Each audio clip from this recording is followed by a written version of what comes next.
¿Qué tal, chicos? Soy el profesor Luis. Estamos aquí en tu clase de CTA para los alumnos de primer año de secundaria. El tema que vamos a ver es el reino fungi, ¿no? Y hemos estado viendo los reinos, hemos visto el reino monera, el reino protoctista, que lo hemos hecho en 2 capítulos. Ahora seguimos con el reino fungi. El reino fungi, o también el reino de los hongos, ¿no? Una característica muy importante dice que en el reino fungi son células donde se presentan, perdón, las células eucariotas, ¿no?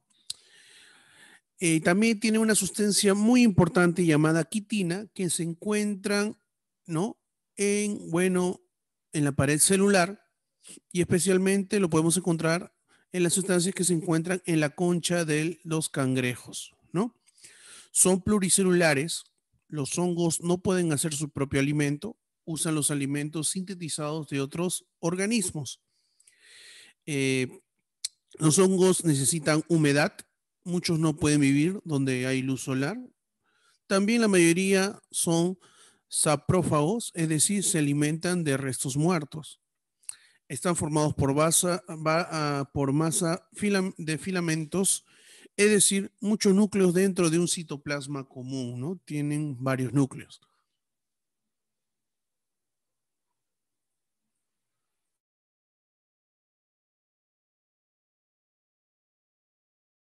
Estructura general de los hongos. La mayoría de los hongos están hechos de filamentos ramificados o hifas, también conocidas como hifas. Es una red de hifas, forman un micelio o cuerpo del hongo. Vamos a ver también lo que es su reproducción sexual, ¿no? En la reproducción asexual, perdón, de los hongos, incluye cualquier método de propagación de nuevos individuos o producción de células reproductoras especializadas por medio de las esporas, sin intervención de la sexualidad. Permite la reproducción de numerosos individuos y suele repetir varias veces el ciclo vital. Tiene tipos de reproducción asexual, la fragmentación, que es cuando cada fragmento da origen a un nuevo individuo.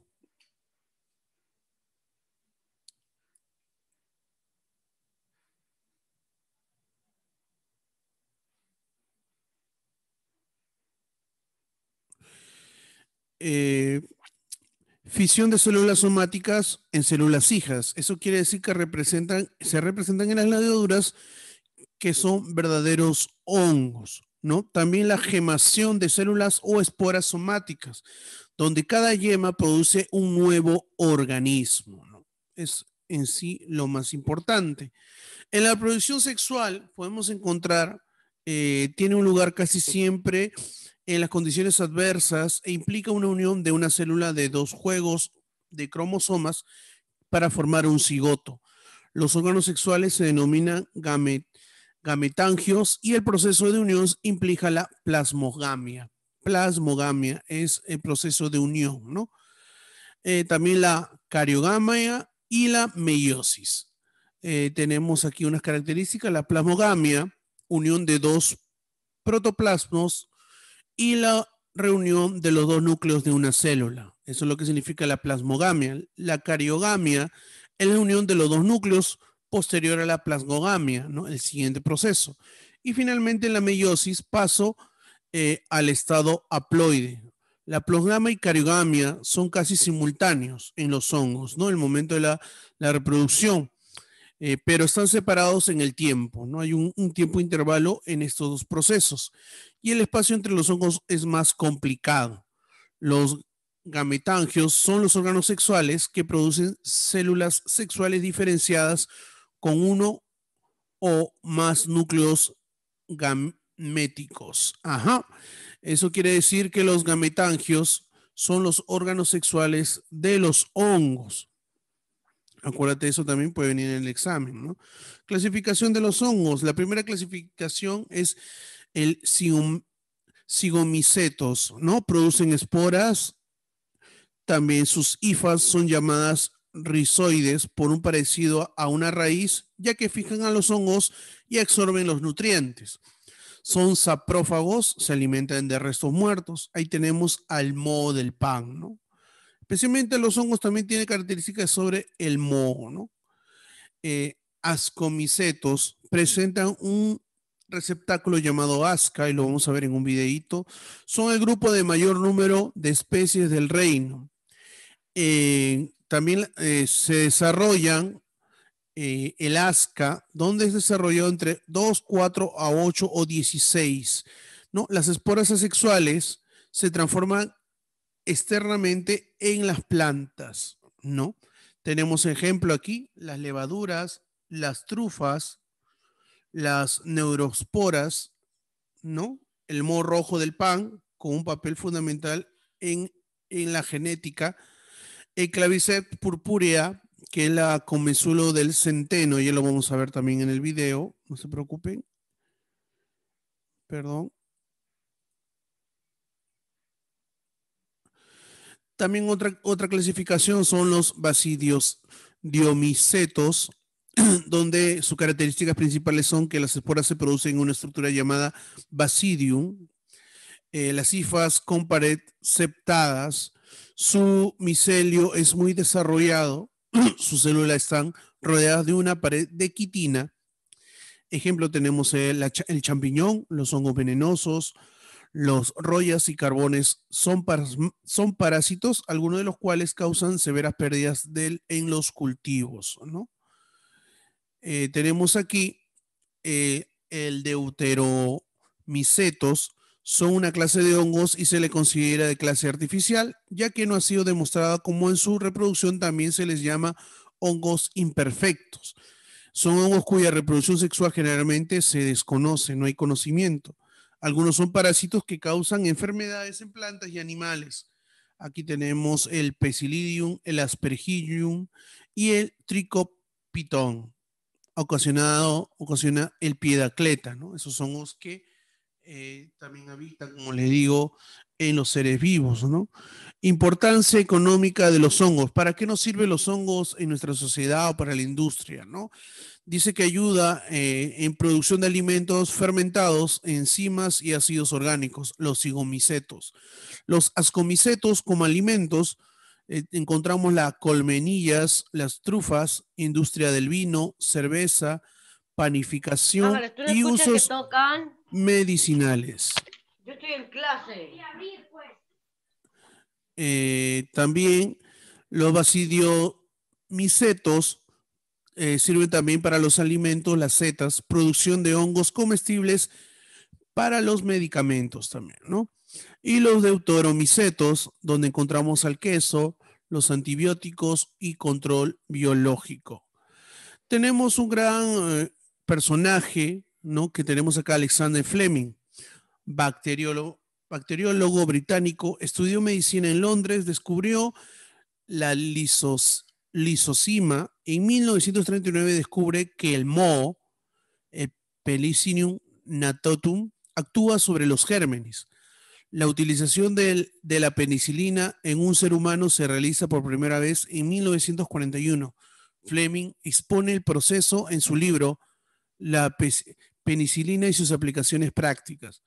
En 1946 es galardonado con el Premio Nobel de la Medicina en 1945, compartido con Florey y Chain, ¿no? Él es el que creó la penicilina, la cual actualmente se utiliza, ¿no?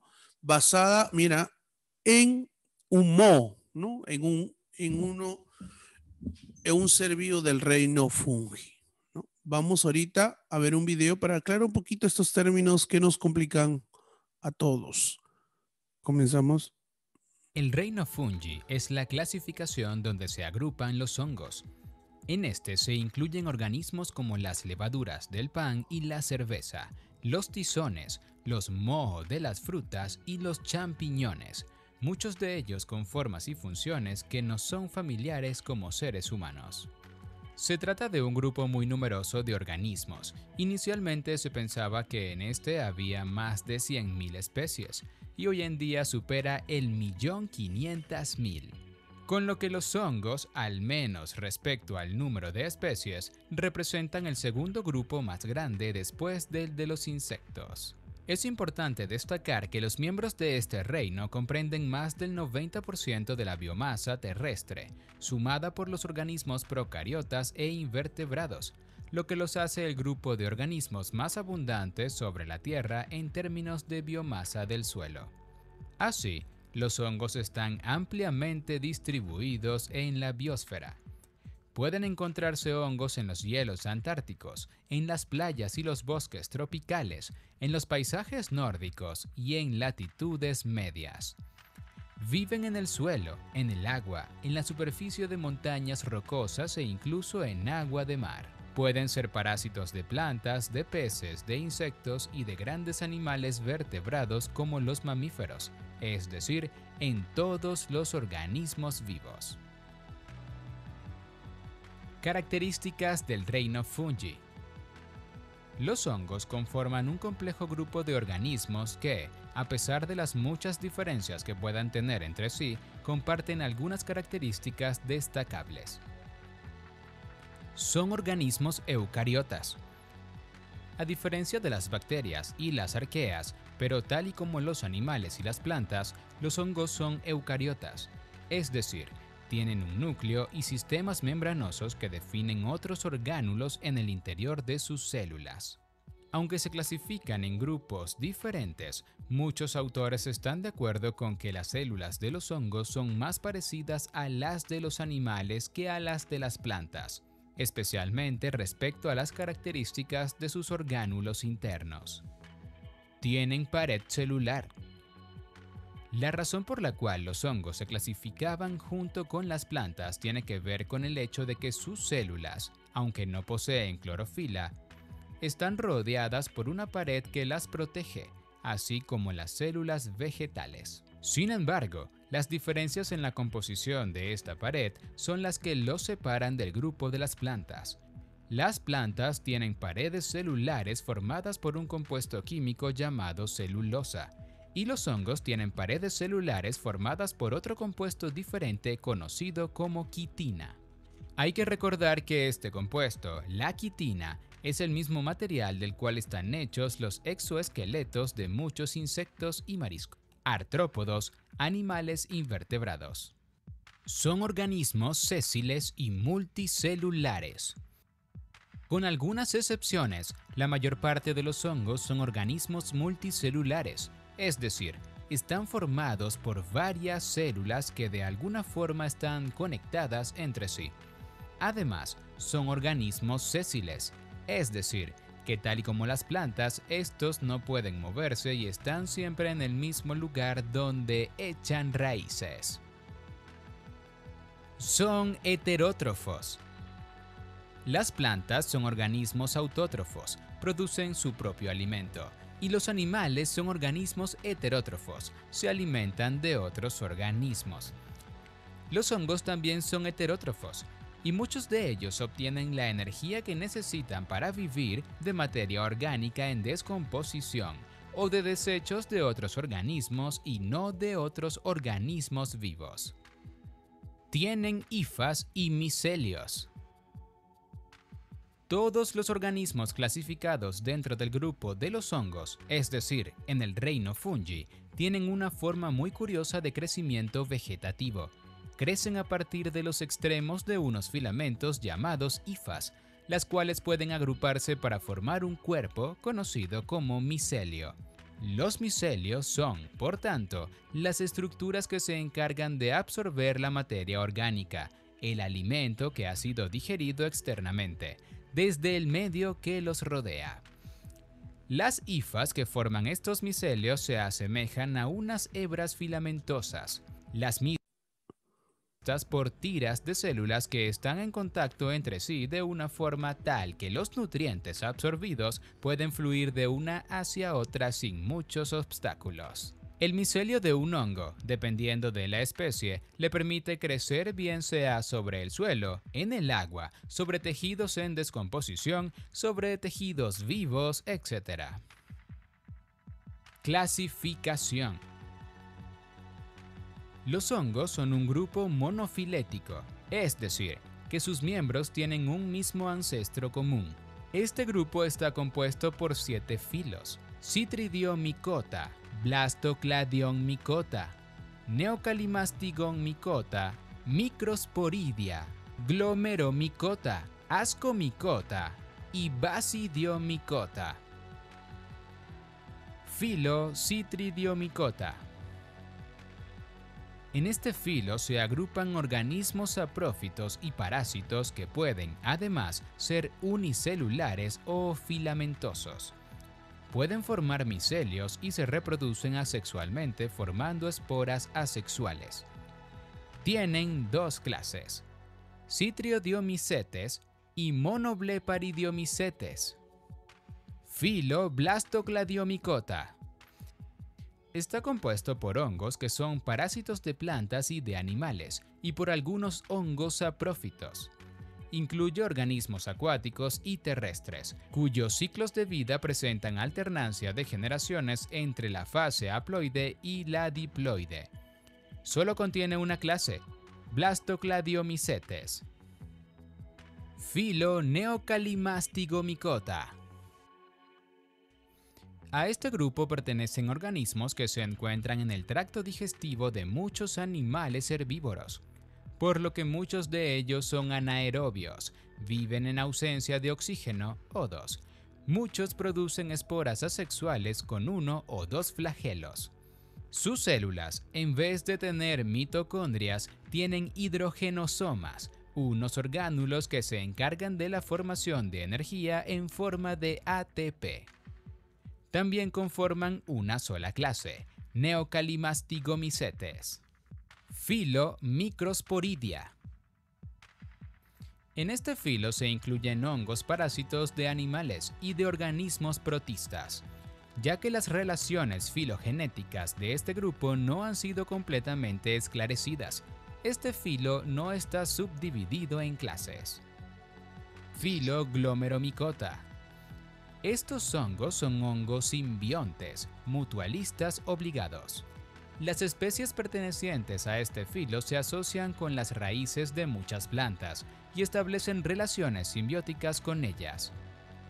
Se dividen en tres clases, Archaeosporomycetes, Glomeromycetes y Paraglomeromycetes, y en cuatro subfilos, Mucoromycotina, Entomophthoromycotina, Zoophagomicotina, Quixelonmycotina. Filo Ascomycota.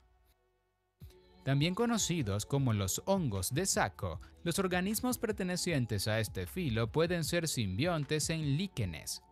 Pueden ser parásitos o saprófitos vegetales o animales y pueden ser unicelulares o filamentosos. Se reproducen asexualmente por fisión, gemación, fragmentación o por esporas. Su reproducción sexual ocurre por medio de meiosporas formadas en unos sacos llamados ascos, los cuales pueden ensamblarse en estructuras o cuerpos, cerrados o abiertos, llamados ascocarpos. A este grupo pertenecen algunos hongos de copa, hongos de silla y trufas. Está dividido en los subfilos. Tafrinomycotina, Saccharomycotina, donde están las levaduras, Pexisomycotina, muchos hongos formadores de líquenes. Filio Basidiomycota. Estos hongos también tienen distintas formas de vida y nutrición. En el grupo existen parásitos de plantas e insectos y también saprófitos. Muchos de estos son hongos filamentosos y pueden producir dos tipos de micelios, uno de células uninucleadas con un solo núcleo y otros con células dicarióticas con dos núcleos. Se reproducen asexualmente